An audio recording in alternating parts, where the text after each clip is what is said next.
ആ പാട്ടിലിപ്പോൾ CPM തെരഞ്ഞെടുപ്പ് കമ്മീഷനെ സമീപിക്കും, പരാതി കൊടുക്കും എന്നൊക്കെ മാധ്യമങ്ങളിൽ കൂടി അറിയാൻ കഴിഞ്ഞു.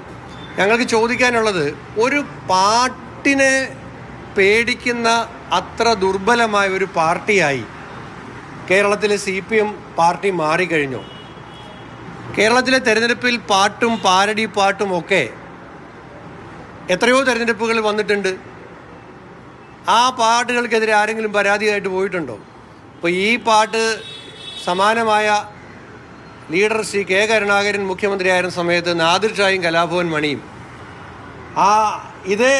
ഇത് ഈണത്തിൽ പാരഡി പാട്ട് പാടിയത് ഞാൻ പല മാധ്യമങ്ങളിൽ കൂടിയും കാണാനിടയായി. ഇപ്പോൾ ഞാൻ പറഞ്ഞത്, തെരഞ്ഞെടുപ്പ് കാലത്ത് അങ്ങനെ പാട്ടും പാരഡി പാട്ടുകളൊക്കെ വരാറുണ്ട്. അപ്പോൾ ഈ ഒരു പാരഡി പാട്ടിനെതിരെ പരാതിയുമായി പോകുന്നത്, അത് പാരഡിയേക്കാൾ വലിയ കോമഡിയാണ്.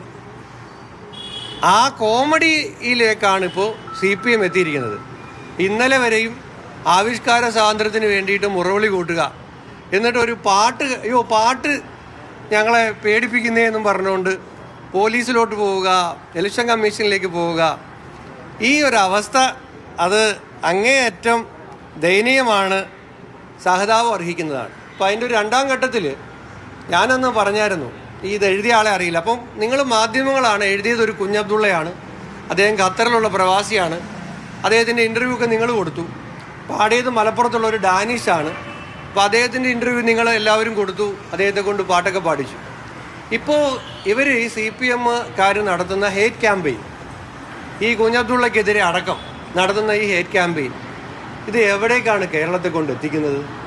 എന്താണ് ഇവർ ഇതുകൊണ്ടൊക്കെ ഉദ്ദേശിക്കുന്നത്? PC വിശ്വനാഥിന്റെ പ്രതികരണമാണ് കേട്ടത്. അപ്പോൾ തെരഞ്ഞെടുപ്പ് കമ്മീഷനിലേക്ക് അടക്കം പരാതിയുമായി പോകുമ്പോൾ ആ പാരഡി ഒരു കോമഡിയായി മാറുകയാണോ എന്നാണ് പ്രതികരണം വരുന്നത്.